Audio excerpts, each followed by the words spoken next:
Welcome back. We are still discussing leadership and values of good governance. Okay, importance of good leadership in national development cannot be overemphasized. What are they, please? Some of these importance of good leadership in national development, I said earlier, a lot of them, we have a lot of them. But one of the things is that when you have good leadership in power, it impacts on the economic growth of that nation. Yeah, it impacts on the economic growth of that nation. I'd like to give an example. In 1978, between 1978... And even in the lives of the citizens, you see it in them. Yeah.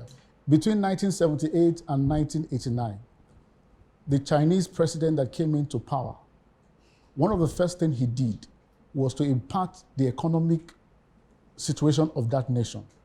Now, he shut down the economy from importing, and China was producing what they were using. Within that space of time, till now, China became the second largest economy in the world. Yeah, so what do you call it? Made in China. Yeah, made in China. And then thereafter, it took half of the citizens out of poverty. Today, an average Chinese man is living well. Tell you.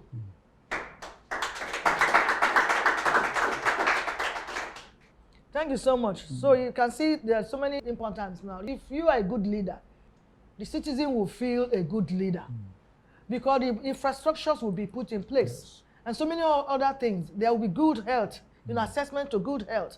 I mean, other things that you show you if you are a good leader. So it's not leadership by lips. Like I mentioned in my introduction, I say it should be leadership by example. And he quickly said that it's not by right. It's my tongue. No, that's not it. You have a lot of role to play to show your people. Because you actually for the people. We say democracy is government for the people, and by the people, of the people and by the people. So it's not an easy thing. It's not an easy thing at all. Then are there common challenges leaders face? Yeah, there are many challenges that leaders face. But I'd like to mention two out of those challenges. Those challenges are common among all the leaders, whether corporate leadership or national leadership, any level of leadership. Those challenges even at home self as a leader, father in the house. Those challenges are human factors and management of resources. Most of the time, the people you are leading don't believe in your vision. And as a result of that, some of them tend to sabotage your effort. So as a leader, you need to deal with these. Those are the common challenges we have. Then the second one is how to manage the resources to go around.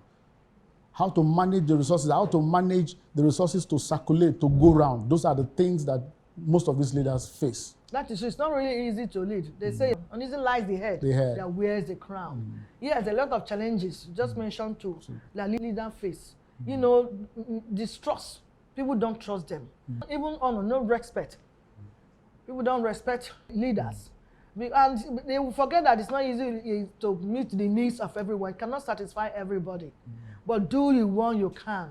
Do the basic one, and then it will be very obvious. It will be glaring in the presence of people as a good leader. There are challenges in everything we do. I just mentioned even at home, as a husband at home, the head of the family, there are challenges. So we'll deal with them, do the right thing, and then we'll leave the rest. Okay, how then do we improve good and value-oriented leadership system? Yeah, I did a research, and I discovered that leadership begins from home.